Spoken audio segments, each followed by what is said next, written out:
ఈరోజు దేవుని వాక్యము కోపము అనే పాపము నరకానికి నడిపిస్తుందని మనం తప్పక తెలుసుకోవాలి.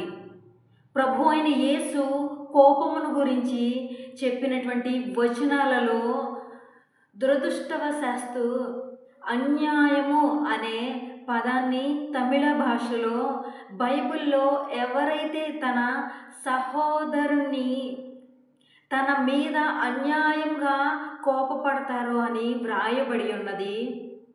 అయితే ఈ పదము ఆదిమ బైబిల్లో వ్రాయబడి లేదు.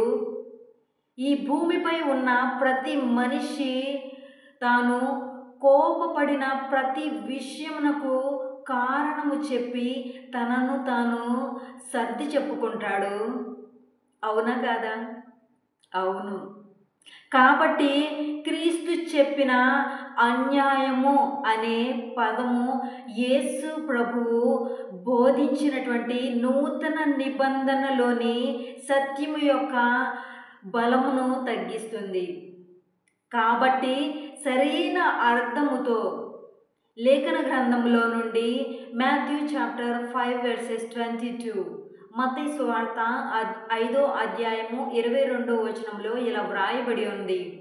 నేను మీతో చెప్పునదేమనగా, తన సహోదరుని మీద కోపపడు ప్రతి వాడు విమర్శకు లోనగును, తన సహోదరుని చూచి వ్యర్థుడా అని చెప్పువాడు మహాసభకు లోనగును, ద్రోహి అని చెప్పువాడు నరకానికి లోనగును అని చెప్పబడి ఉన్నది. కోపంలో రెండవ మెట్టు, ఎవరైతే తన సహోదరుని చూచి వ్యర్థుడా అని చెప్పువాడు మహాసభకు లోనగునని ఈ విధముగా ఉంది. అనగా తన సోదరుని వలన ఉపయోగం ఏమీ లేదు అని చెప్పటం ఉన్నత న్యాయస్థానమును ఆశ్రయించిన దానితో సమానము. కోపంలో మూడో మెట్టు గురించి యేసు ఈ విధంగా చెప్పారు. ఎవరైతే తన సోదరుని చూచి ద్రోహి అని చెప్పేవాడు నరకానికి లోనగును. నెంబర్ 1, మొదటిగా వ్యక్తిగతంగా కోపపడటం. నెంబర్ 2, రెండవదిగా వ్యర్థుడా అని పిలవటం.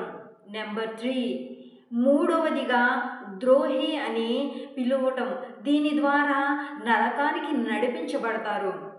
లేఖన భాగంలో నుండి మత్తయి సువార్త 5వ అధ్యాయము 23-24 వచనాల్లో ఇలా వ్రాయబడి ఉన్నది. మాథ్యూ చాప్టర్ 5 వర్సెస్ 23-24 ఈ విధంగా వ్రాయబడి ఉంది. కావున నీవు బలిపీఠము నొద్ద అర్పణ అర్పించుచుండగా నీ మీద నీ సహోదరునికి విరోధమేమైనను కలదని అక్కడ నీకు జ్ఞాపకము వచ్చిన ఎడల, 24వ వచనం కూడా, అక్కడ బలిపీఠము నెదుటనే నీ అర్పణమును విడిచిపెట్టి మొదట వెళ్ళి నీ సహోదరునితో సమాధానపడుము. అటు తరువాత వచ్చి నీ అర్పణము అర్పించుము అని యేసు ప్రభు వారు చెప్పారు. ఆమేన్, హల్లెలూయా.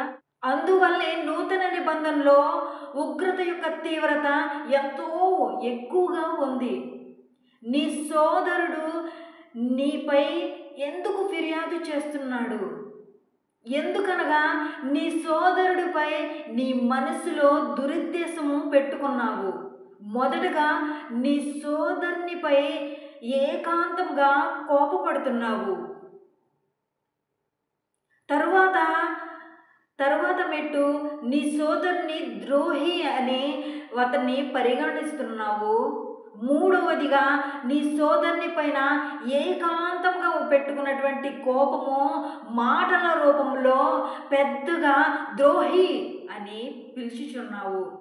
ఈ కారణమును బట్టి నిన్ను నీ సోదరుడు నీ పైన ఫిర్యాదు చేస్తున్నాడు, కంప్లైంట్ చేస్తున్నాడు.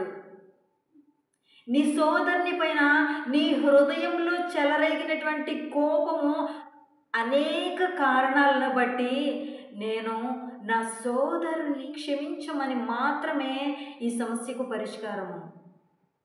ఎవరి మధ్యన కుటుంబంలో కానీ సమాజంలో కానీ ఎవరి మధ్యన గొడవ జరిగితే క్షమించమని అడిగినట్లయితే ఆ సమస్యకు పరిష్కారం అనేది లభిస్తుంది. ఈమెన్. నా స్నేహితురాలు కోపం వచ్చినప్పుడు నువ్వేం చేస్తావే అంటే, నాకు కోపం వచ్చినప్పుడు బట్టలన్నీ వేసుకొని ఆ బట్టలని బాగా ఉతుకుతాను, అప్పుడు నా కోపం అనేది తగ్గిపోతుంది. నేను కోపం వచ్చినప్పుడు వాళ్ళ మీద రియాక్ట్ అవ్వను, హస్బెండ్ మీద కానీ ఫ్యామిలీ మీద కానీ రియాక్ట్ అవ్వను అని చెప్పింది. కోపము ఇద్దరు వ్యక్తుల మధ్య ఉన్నటువంటి సంబంధాన్ని చెడగొడుతుంది. సమాజంలో జరుగుతున్నటువంటి అనేక హత్యలకు కారణము ఇద్దరు వ్యక్తుల మధ్య, అన్నదమ్ముల మధ్య ఆస్తి తగాదాలు. వీటి వల్లనే చాలా కుటుంబాల్లో సమాధానం లేకుండా పోతుంది. ప్రార్థన చేసుకొని దేవుని యొక్క దీవెనలు, ఆశీర్వాదాలను మనము పొందుకుందాము. కుటుంబాల్లో శాంతి సమాధానముతో ఉండులాగున ప్రార్థన చేద్దాము. మహాపరిశుద్ధుడవైన యేసయ్య, మమ్మల్ని మిక్కిలిగా ప్రేమించిన మా పరలోకమందు ఉన్న తండ్రి, మా ప్రేమ కలిగిన తండ్రి, ఏ సమయంలోనైనా ఎవరిపైన కోపపడకుండా మీరు మాకు సహాయాన్ని అనుగ్రహించండి అయ్యా. ఎప్పుడైనా కోపం వచ్చినా ఆ కోపం వచ్చిన వెంటనే వారితో సమాధానము కలుగులాగున దేవా మీ కనికరాన్ని మాకు అనుగ్రహించండి అయ్యా. మేము కోపడుట వల్ల నరకానికి పాత్రులమవుతాము దేవా. ఆ కోపము మాలో నుండి తొలగించండి.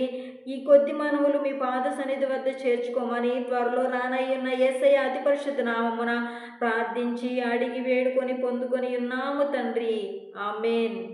యేసు రక్తమే జయము, శిలువ రక్తమే జయము. యేసు నామమునకు సంపూర్ణ విజయం కలుగునుగాక. అపవాది క్రియలు అనంత నాశనము కలుగునుగాక. ఆమేన్. ఆమేన్. భలో యేసు మహారాజ్ की जय, రాజుల రాజుకి జై, ప్రభువుల ప్రభుకి జై, త్వరలో రానయ్యున్న యేసయ్యకి జై. ఆమేన్.